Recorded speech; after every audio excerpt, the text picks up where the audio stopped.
Tempo comum, 17ª semana, sábado. Tema 45. Saber falar, saber calar-se. Pontos a meditar. 1. O silêncio de Jesus. 2. Falar quando é necessário, com caridade e fortaleza. Fugir do silêncio culposo. 3. Valentia e fortaleza na vida corrente. Coerência com a fé e com a vocação pessoal. Pelo sinal da Santíssima Cruz, livrai-nos Deus, nosso Senhor, dos nossos inimigos. Em nome do Pai, do Filho e do Espírito Santo. Amém. Meu Senhor e meu Deus, creio firmemente que estás aqui, que me vês, que me ouves. Adoro-te com profunda reverência. Peço-te perdão dos meus pecados e graça para fazer com fruto este tempo de oração. Minha Mãe Imaculada, São José, meu Pai e Senhor, meu anjo da guarda, intercedei por mim.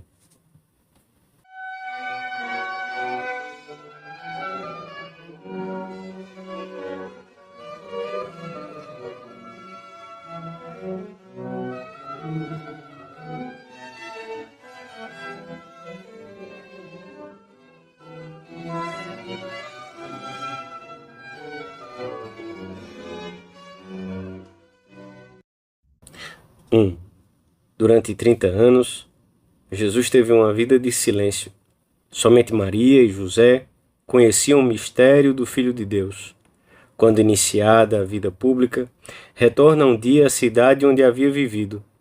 Os seus conterrâneos admiram-se da sua sabedoria e dos seus milagres, pois só tinha visto nele uma vida exemplar de trabalho.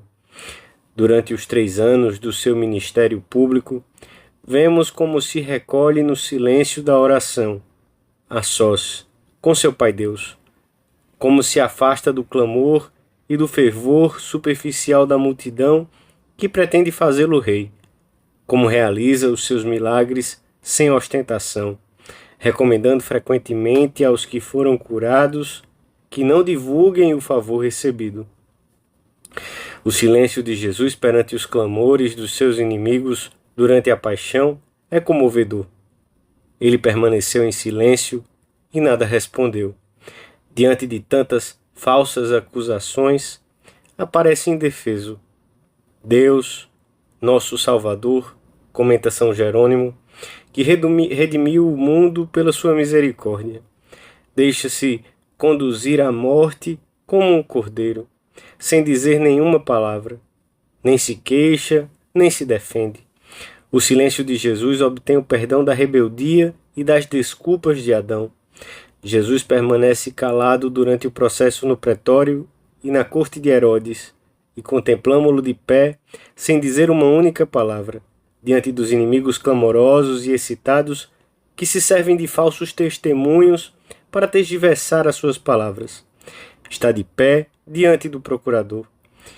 E, sendo acusado pelos príncipes dos sacerdotes e pelos anciãos, não respondeu coisa alguma. Então, disse-lhe Pilatos: não ouves de quantas coisas te acusam? Mas ele não lhe deu resposta alguma, de modo que o procurador ficou extremamente admirado. O silêncio de Deus diante das paixões humanas, dos pecados que se cometem diariamente na humanidade, não é um silêncio irado, nem de desprezo, mas repleto de paciência e amor. O silêncio do Calvário é o de um Deus que vem redimir todos os homens com seu sofrimento indizível na cruz. O silêncio de Jesus no sacrário é o do amor que espera ser correspondido. É um silêncio paciente, que se mostra magoado se não o visitamos ou o fazemos distraidamente. O silêncio de Cristo durante a sua vida terrena não é de modo algum vazio interior, mas fortaleza e plenitude.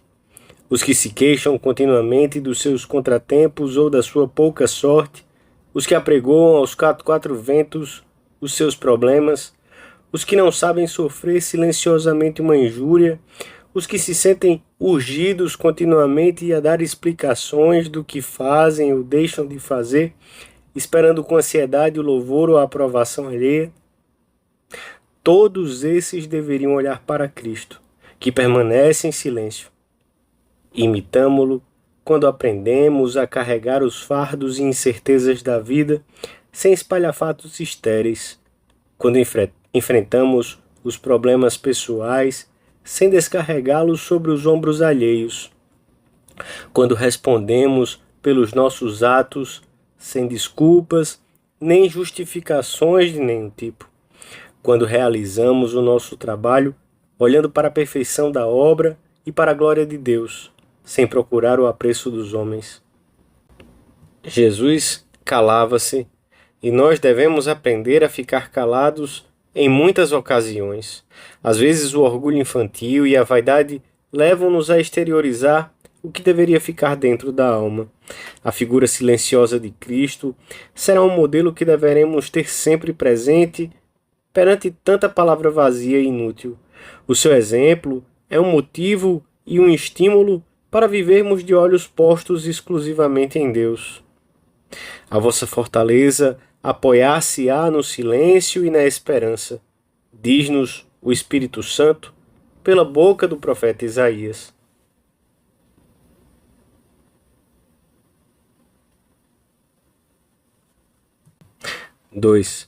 Mas Jesus nem sempre permaneceu calado, porque existe também um silêncio que pode ser colaborador da mentira, um silêncio composto de cumplicidades e de grandes ou pequenas covardias, um silêncio que às vezes nasce do medo das consequências, do receio de comprometer-se, do amor à comodidade, que fecha os olhos ao que é árduo para não ter de enfrentá-lo, problemas que se deixam de lado, situações que deveriam ser resolvidas no momento oportuno, porque há muita coisa que o tempo não conserta, correções fraternas que nunca se deveriam deixar de fazer, dentro da própria família, no trabalho, ao superior ou ao inferior, ao amigo e àquele com quem temos maior dificuldade em relacionar-nos.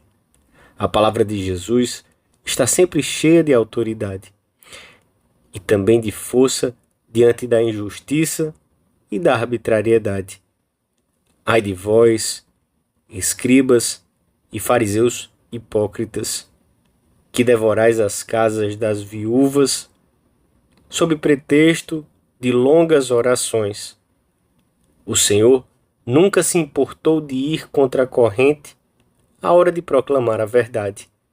São João Batista, cujo martírio lemos hoje no Evangelho da Missa, era a voz que clama no deserto e ensina-nos a dizer tudo o que deve ser dito, ainda que às vezes pareça que é falar no deserto, pois o Senhor não permite em nenhuma ocasião que a nossa palavra caia no vazio, e porque é necessário fazer o que deve ser feito, sem excessiva preocupação pelos frutos imediatos. Se cada cristão falasse de acordo com sua fé, há muito teríamos mudado o mundo. Não podemos permanecer calados perante infâmias e crimes como o aborto, a degradação do matrimônio e da família, ou perante um ensino que quer empurrar Deus para um canto na consciência dos mais jovens. Não podemos calar-nos perante os ataques à Nossa Senhora, perante as calúnias às instituições da Igreja cuja verdade e retidão conhecemos muito bem. Esse silêncio poderia ser, em muitos casos, uma verdadeira colaboração com o mal, pois permitiria que se pensasse que quem cala consente. Falar quando devemos, às vezes no pequeno grupo em que nos desenvolvemos, na conversa que surge espontaneamente entre vários à saída da aula, ou com os amigos e vizinhos que nos visitam, entre os amigos e clientes, ao passarmos por um anúncio indecoroso e na tribuna, se esse é o nosso lugar na sociedade, por carta, para agradecer um bom artigo que apareceu num jornal ou para manifestar a nossa discordância com determinada linha editorial. E sempre com caridade, que é compatível com a fortaleza, Não existe caridade sem fortaleza. Com bons modos, desculpando a ignorância de muitos, ressalvando sempre a intenção, sem agressividade, nem formas amargas ou inadequadas, que seriam impróprias de alguém que segue Jesus Cristo de perto, mas também com fortaleza com que o Senhor agiu.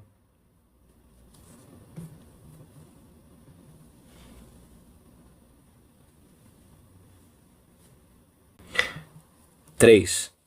Se nos momentos em que o Batista viu a sua vida em perigo, tivesse ficado calado ou permanecido à margem dos acontecimentos, não teria morrido degolado na prisão de Herodes.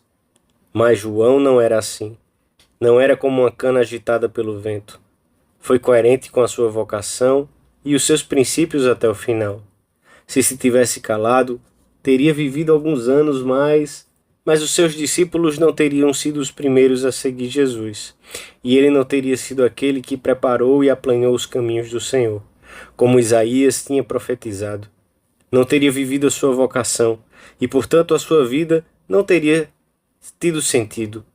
Jesus, muito provavelmente, não nos pedirá o martírio violento, mas pede-nos sem dúvida essa valentia e fortaleza nas situações comuns da vida ordinária, para desligar um mau programa de televisão, para ter essa conversa apostólica e não adiá-la mais, sem gastar as energias em queixas ineficazes que de nada servem, dando doutrina positiva, apresentando soluções, com otimismo perante o mundo e as coisas boas que nele existem, ressaltando tudo o que é bom, a felicidade de uma família numerosa, a profunda alegria de dedicar a vida à prática do bem, a nobreza do amor limpo que se conserva jovem, vivendo santamente a virtude da pureza.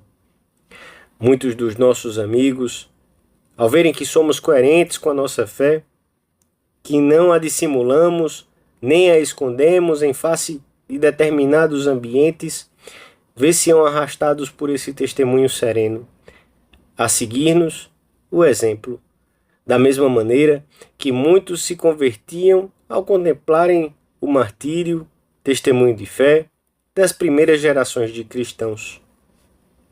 Peçamos hoje a Nossa Senhora que nos ensine a permanecer calados em tantas ocasiões em que devemos fazê-lo, e a falar sempre que seja necessário.